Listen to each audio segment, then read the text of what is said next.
Hello friends, welcome to exam hall. Money chapter के first video में आज हमारा टॉपिक है बार्टर सिस्टम और इसके लिमिटेशंस। तो जैसा कि आप सभी जानते हैं कि पहले के समय में अगर आपको कोई भी नया सामान खरीदना होता था तो क्या करना होता था कि एक कमोडिटी आप मार्केट में लेकर जाइए, उसके बदले में दूसरी कमोडिटी आप बदल करके ले आइए। ठीक है। तो कमोडिटी टू कमोडिटी का जो एक्सचेंज होता था उसी को बोला जाता था बार्टर एक्सचेंज या बार्टर सिस्टम। ठीक है। तो देखिए, इसमें ना एक खास बात होती थी, वो है कि डबल कॉन्सिडेंस ऑफ वांट्स। ये पॉइंट जो है ये बड़ा इंपॉर्टेंट है। इसका क्या मतलब है कि ये बार्टर सिस्टम तभी एग्जिस्ट करेगा जब बायर और सेलर दोनों ही अपने जो इनके पास जो सामान है उसका एक्सचेंज करने के लिए और एक्सेप्ट करने के लिए रेडी हो। ठीक है।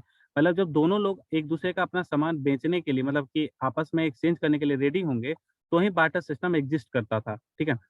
देखिए, इसकी कुछ लिमिटेशंस भी थी। लिमिटेशंस क्या है कि जो इसकी पहचान है डबल कॉन्सिडेंस ऑफ वांट्स का होना, ठीक है, वही इसकी लिमिटेशन है। कहने का मतलब ये है कि बार्टर एक्सचेंज तभी होगा जब दो लोग, मतलब कि एक बायर और एक सेलर, आपस में एक दूसरे का सामान एक्सेप्ट करने के लिए, एक्सचेंज करने के लिए रेडी होंगे, तो ही बार्टर सिस्टम एग्जिस्ट करेगा। तो ये एक इसकी लिमिटेशंस भी है कि हर केस में, क्योंकि बार्टर सिस्टम जो है वो एग्जिस्ट नहीं कर सकता। ठीक है। तो ये एक इसकी कमी हो जाती है कि जो दो लोग होंगे वो आपस में एक दूसरे का सामान एक्सचेंज करेंगे ही करेंगे, ये इसकी कोई गारंटी नहीं है। ठीक है। तो यहाँ पे बार्टर एक्सचेंज फेल हो जाएगा। दूसरी कमी ये है कि इसमें कॉमन मेजर ऑफ वैल्यू, इसकी एक कमी है। कहने का मतलब ये है कि अगर मान लीजिए कोई एक आदमी है, उसके पास एक गिलास शुगर है, ठीक है, दूसरे आदमी के पास एक गिलास घी है। ठीक है।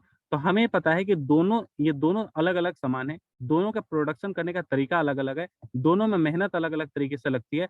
तो इन दोनों दोनों को कंपेयर करना आसान नहीं है कि एक गिलास शुगर के बदले में कितना गिलास घी कोई आदमी देगा। तो इसका मतलब ओवरऑल ये है कि एक कमोडिटी के बदले में दूसरी कमोडिटी का कितना पार्ट, कितना गिलास, कितना किलो, कितना ग्राम एक्सचेंज किया जाएगा, ये मेजर करना बड़ा ही मुश्किल है। ठीक है। तो यहाँ पर हर सामान को एक दूसरे दूसरे सामान के साथ कंपेयर करना आसान नहीं है, इसलिए बार्टर एक्सचेंज यहाँ पे भी सक्सेसफुल नहीं होता है। ठीक है। आसान नहीं रहता बार्टर एक्सचेंज में डील करना। क्योंकि बात ये है कि आप अगर मान लीजिए एक ग्लास शुगर लेकर के मार्केट में गए, ठीक है, और बदले में आपने एक ग्लास घी लिया, तो मे भी हो सकता है यहाँ पे आप प्रॉफिट में हो। ठीक है।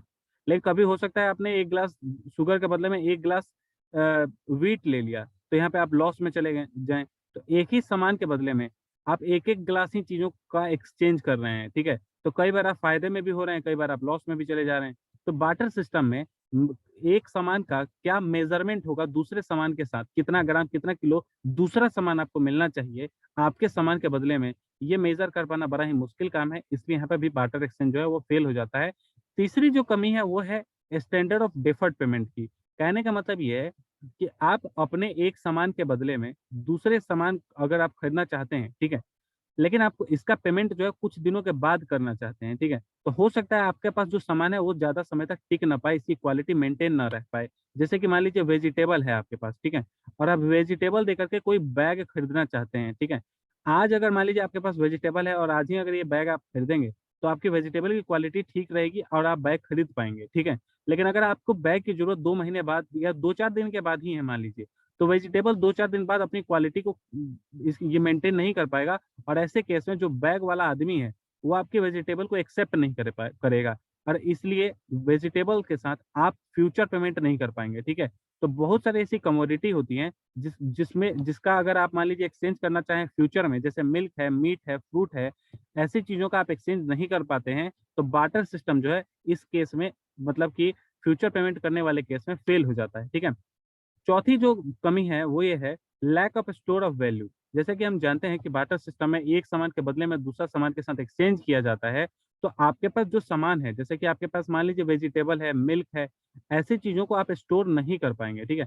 आप इन्हें, आपके पास है यही सामान, एक्सचेंज अगर आपको करना होगा तो आप यही, आपके पास यही ऑप्शन है, यही आप एक्सचेंज भी कर पाएंगे। वेजिटेबल के बदले में राइस ले लिया, मिल्क के बदले में टेबल ले लिया, पेन ले लिया, पेंसिल ले लिया, लेकिन इसे आप क्या आप स्टोर कर पाएंगे? और स्टोर कर पाएँगे तो कितने दिनों तक स्टोर कर पाएँगे? क्या इसकी क्वालिटी आप मेंटेन रख पाएँगे लंबे समय तक के लिए? तो ये बड़ा ही मुश्किल काम है अपने सामानों को लंबे समय तक स्टोर कर पाना।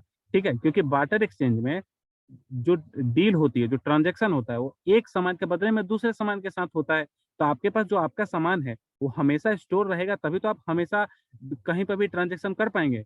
अगर आपका समय के हिसाब से मिल्क अगर खराब हो गया, तो क्या उस मिल्क के बदले में आप कोई भी दूसरा सामान खरीद पाएँगे क्या? नहीं खरीद पाएँगे। तो यहाँ पर बार्टर एक्सचेंज जो है वो फेल हो जाता है।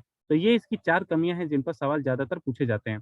तो आज की इस वीडियो में बस इतना ही। आगे के वीडियो से इस पूरे चैप्टर को हम कवर करेंगे।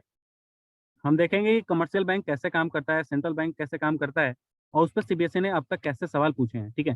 सिर्फ इकोनॉमिक्स ही नहीं, business studies, political science, history, 10th class के मैथ, साइंस, सोशल साइंस, ये सारे टॉपिक इस चैनल पे अवेलेबल हैं।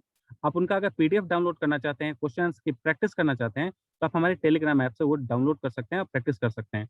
किसी भी टाइप का टेस्ट सीरीज़ आप फ्री ऑफ कॉस्ट यहाँ पर जॉइन कर सकते हैं। उसके लिए आप हमें बस इस ईमेल आईडी पर आप हमें मेल कर दीजिए और टेस्ट सीरीज़ जॉइन कर सकते हैं। exam.hall.2021@gmail.com ये हमारा ईमेल आईडी है।